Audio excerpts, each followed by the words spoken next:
Hello my dear friends and colleagues, Martin here again. This video I show you how I draw with ink this old garden hut, and this is one in our garden, and I did a drawing about this hut in my sketchbook in a previous tutorial you can find on my channel, but this time I will use a dedicated watercolor paper. So this is a 300 gram hot pressed surface, so it's a smoother surface, and it's good for the line work with ink, but a little bit more difficult to paint than even surfaces, even parts with the watercolor, so without hard edges and so on, because you have nearly no structure of the paper. I start with a pre-drawing and with a pencil 2B, so not a too hard one, so that I can erase it easily. But I think we don't need to erase the lines because you won't see them in the final picture. So I show you the reference photo in the upper corner, and I try my best to draw this very natural, from so with the right proportions and so on, but of course not exactly. Let's have some freedom in our drawings. So now we have finished the pre-drawing, so only the most important parts and objects like the window, the door, the roof, and the small buildings in the background. I think that should be enough, and we could start immediately with the ink line work, with the ink drawing. So we use this waterproof Indian ink. Very important that it is labeled as waterproof, because we want to color it with watercolor. So waterproof, very important. Otherwise you will smudge the line work.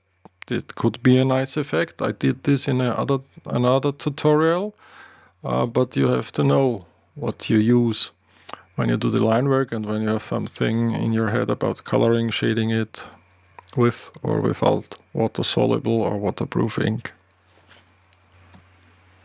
So in this first part I'm just following the pencil pre-drawing, just easy straight lines, often 1 or 2 times, so that they have a little bit of living, dynamic, so that they are not that boring. And here with the first shading under the roof, and here another small roof in the background. Then we will jump a little bit further to see the main part of the drawing and how I did there the line work. So now there will be the part where I do these splashes with a very old nib, so that it is not usable anymore for a normal drawing. And of course it have to be a very flexible one, yes, very easy to bend. So you move the tip of the pen against the grain so that it bends, and at a certain point the pen snaps back to its original position, and then you have this splashes all over your sheet of paper.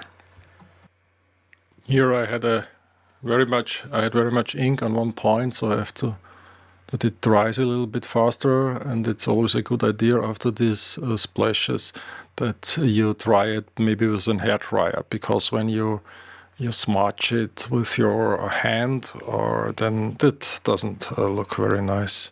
So I like these sharp edges of these splashes. So now from the gutter, the shadows underneath, and here the part of the roofs. So this is nothing special, just nice lines with a living in it. So not these uniform ruler lines. And now we jump to tree, or more the bushes here on the right side of the hut. So these are some chaotic lines. This is a shadow part. I don't like this cross hatching. Only I think it's called hatching, so only in one direction. And some leaves with some circles and other shadow parts. And so this is the way I like to draw this green nature, leaves, part, bushes, trees, whatsoever. And here on the left side you see the first door, the upper part of this wooden door, and a little bit hatching of the shadows under the roof. And there, let's do some strong, deep black shadows, so behind the bushes. And here our first window with some structure underneath it, and some shadow and light parts. Then we will. So I keep this I keep this white then with the watercolor painting. So in the last tutorial I played music in between, and then some of you mentioned that, or commented that it's not that good, they don't like it. So, well, I have to talk all the time. Yeah. So I can tell you about my background. I started with an art school in Vienna, and parallel to this art school, I learned lithography. So lithography in these times, I did what you're now doing with Photoshop on the computer. I did in the darkroom with film, on this plan film. So for printing, to prepare this for printing. And this was quite a nice job, because you have to learn how to draw with pencils and pens, of course, because when you're doing a mask on the film, you have to do this manually. And so maybe this is why I'm still obsessed to draw with ink and pencil, and I'm more from the drawing side, so not from the painting side. But there was the pandemic, and then there are no people in the streets, and this is that I changed from drawing people to drawing all these cityscapes and architecture. So that's why I'm doing this the last 3 to 4 years. So mainly these building cityscapes. A part of these drawings are from imagination, from fantasy, another part from, like this one, from real existing buildings and locations. Yeah, that's a little bit about me. Okay, back to our drawing. Some shadows that are on the roof and comes from these leaves and from the bush who is growing over this roof. So, and now I changed to a fountain pen. This is a handmade one by Abel Snail, link in the description. And this one is a special one with a very flexible nib. So not used, I don't use it for the splashes, of course. I don't want to destroy this one. But with this flexible nib you can do thinner and thicker strokes. So I mainly use it then here you see for these darker shadow parts. And now for the last step before we start with the watercolor, I have here a brush pen, the pocket brush pen, and this is all as well filled with the same waterproof ink like I use in the fountain pens, and this is for some dark larger dark areas, especially the shadows, and so that we have already in the line work nice contrasts. So that's this is what I do before I start with the watercolor. And of course we do, while we use the watercolor, we do shadows and darker parts with the paint as well.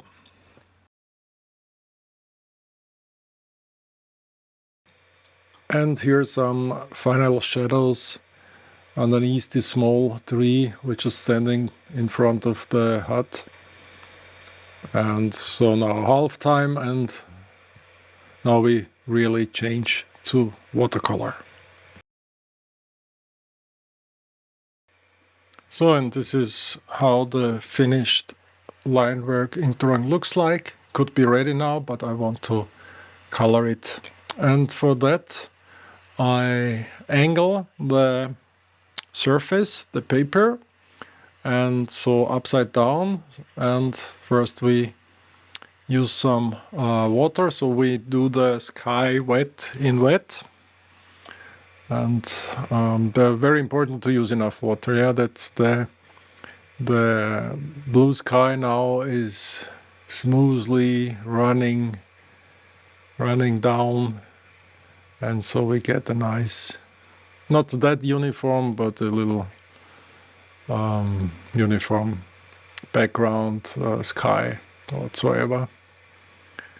And these dark splashes, or these points, these black points, this will be birds in the end.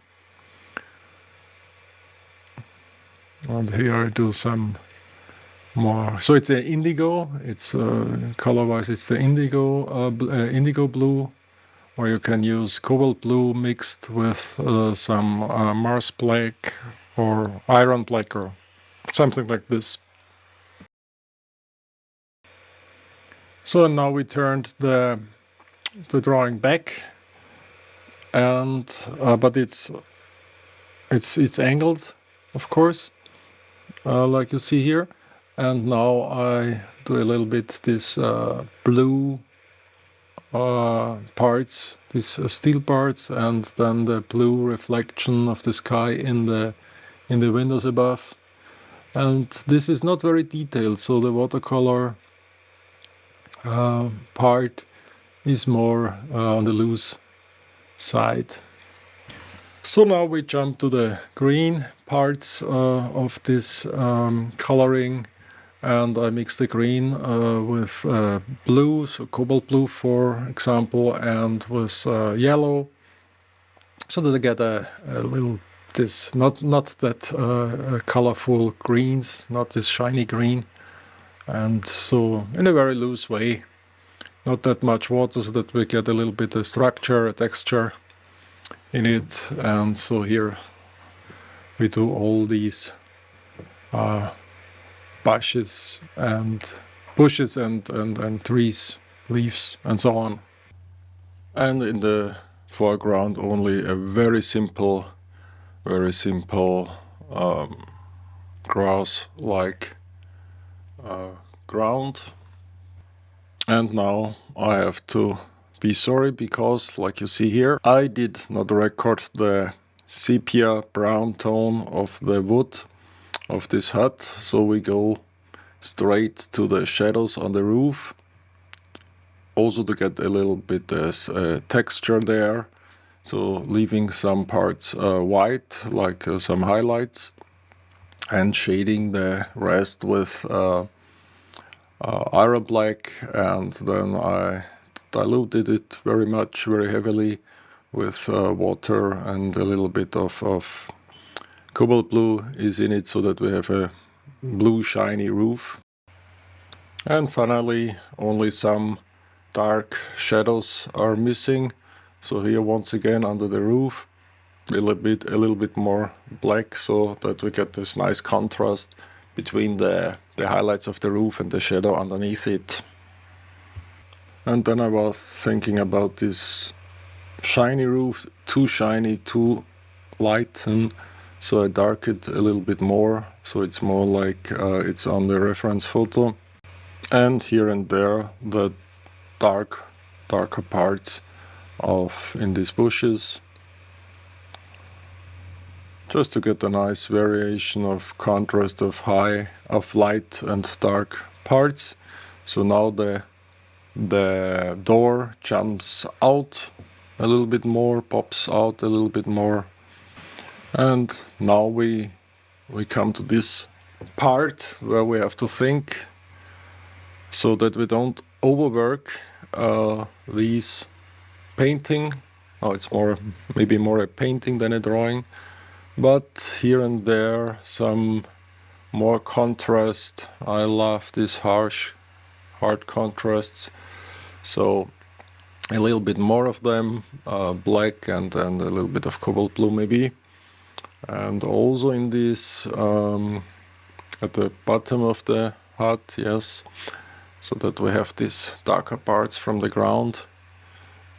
And then maybe in the background these tiny houses you see there is only a gray shadow, and I would do there some darker one. So just one or two strokes, more loose than precise. And here we have the final result. I hope you enjoyed it. You were able to find answer to some of your questions, and see you next time. Yours, Martin. Bye.